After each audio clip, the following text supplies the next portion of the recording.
جس سے معلوم ہوا کہ زبان کی احتیاط یہ پوری زندگی میں تقوی پیدا کرنے کا ذریعہ ہے.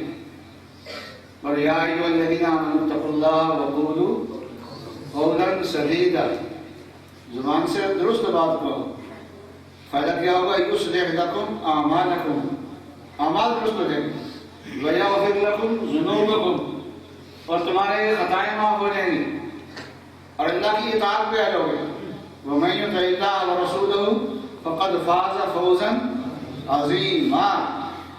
تو یہ میری باتیں ہیں تو مختصر سی، لیکن یہ ہے کہ یہ میری اور آپ کی اور ہر ایک کی ضرورت ہے. ساتھی آپس میں رہ رہے ہیں، زبان کو درست کرو، زبان کو نرم کرو، زبان کو میٹھا کرو. غصے میں زبان سے بات نہ نکالو، کیونکہ غصے میں جب بھی بات نکلے گی تو آسن نہیں نکلے گی، کبھی بات نکلے گی. حسن بھی نہیں ہوگی وہ، بلکہ وہ کیا ہوگی؟ وہ کبھی بات ہوگی. کبھی بات زبان سے نہیں نکالنی، سخت بات زبان سے نہیں نکالنی.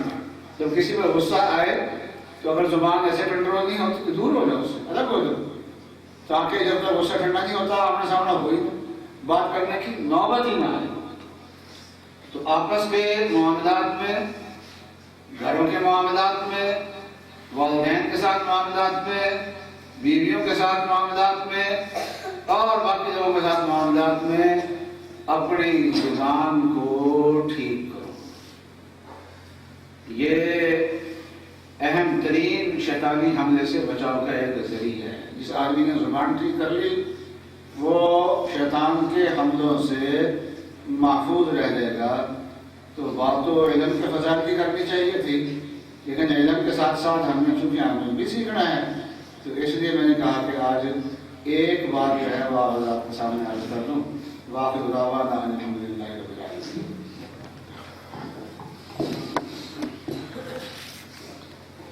آپ حضرات نے گفتگو تو سن لی ہے.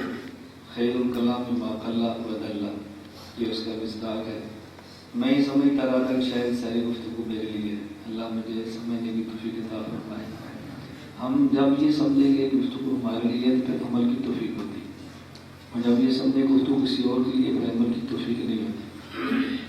تو میں استاد کی آمد پر بھی خوشی ہے، اور اس سے زیادہ خوشی ہے استاد جی نے مختصر وقت میں نے بہت اچھی نصیحتیں فرمائی ہیں. اللہ تعالیٰ ہم سب کو اس پر عمل کرنے کی توفیق عطا فرمائے. تو اگر میں اور آپ ہم یہ آجاہت کر لیں استاد جی کی موجودگی میں ہی کہ ہم انشاءاللہ آئندہ اپنی زبان کی حفاظت فرمائیں گے انشاءاللہ. آپ کرتے ہیں اس کو زبانی ہم جتنا زور سے انشاءاللہ کہتے ہیں اس سے زیادہ اس پر عمل کی ضرورت ہے.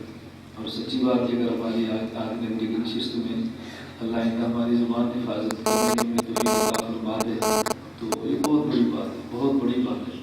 تو شاید ساری تعالیٰ کا سفر ہماری زبان کی حفاظت کا ذریعہ بن جائے، گناہوں سے بچنے کا ذریعہ بن جائے اور پچھلے گناہوں سے توبہ کی توفیق کا سبب بن جائے تو ہم سمجھیں گے کہ ہماری بہت بڑی نجات اور کامیابی ہے.